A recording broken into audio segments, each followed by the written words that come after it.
here today with Arthur Mirante of Avison Young. Thank you for having us, Arthur. Thank you, Max. It's a pleasure to be here. So I wanted to begin with the industry in general. There have been so many big things happening at some of the big firms. Cushman & Wakefield talking about going public, Newmark, Winnick talking about opening an investment sales division. What do you think all of this activity means? Does Avison Young have any plans to do anything big as well?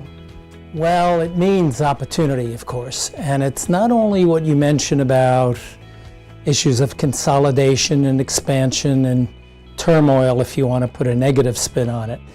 It's also about the fact that velocity, volume of transactions seems to be down in some of our major markets, like capital markets and retail is under siege right now. So for us, as a growing firm, an emerging firm, it's a great environment of opportunity, both people-wise, client-wise, and expansion-wise.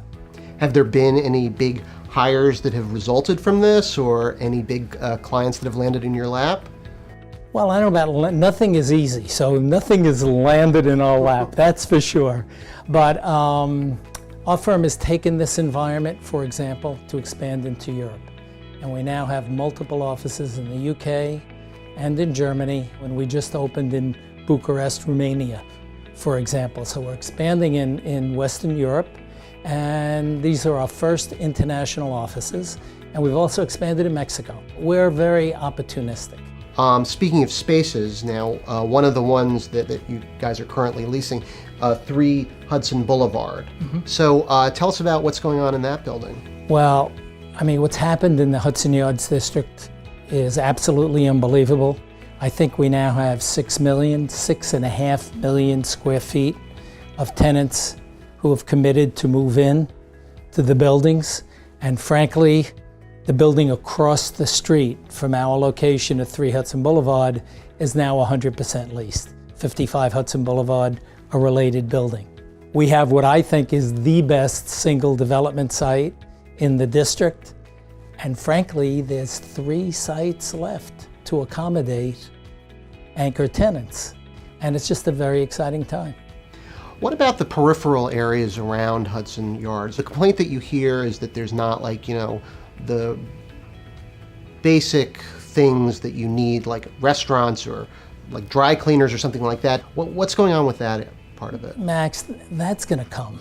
It was designed and envisioned as a diverse neighborhood, with residential first, then office, and retail will come last.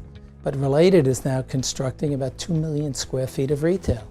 And between the parks and the retail at the ground level that Brookfield is going to put in, that is not going to be a challenge or a problem as people begin to move in and occupy the towers. I know that Avison Young is also working on the Thor Portfolio. Could you take us into how you got that assignment and what you guys are planning on doing with it? As most things in my business, in the service business, it began with a relationship.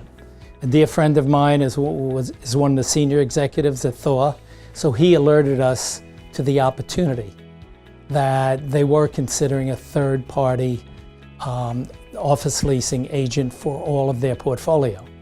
And that's an 800,000 square foot office portfolio within 11 buildings in Manhattan. That was the start. The second step was the opportunity to present to what is a very sophisticated asset management team at Thor.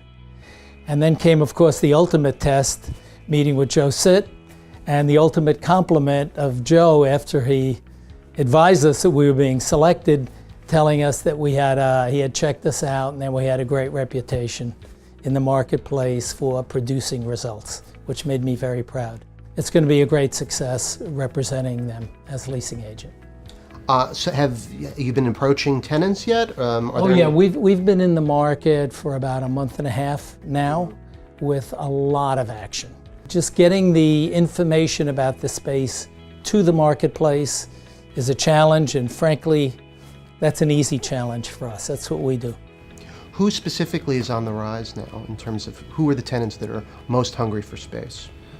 I see financial services beginning to come back and expand and make decisions. Part of that is the Trump factor. They're all anticipating less regulations, a freer trading environment, and I think that will come to pass ultimately. It hasn't yet. But I think the profitability of our financial institutions is improving, and they will begin to add more people here in the city. Arthur, well, thank you so much. This was a pleasure. My pleasure, Max. Thank you.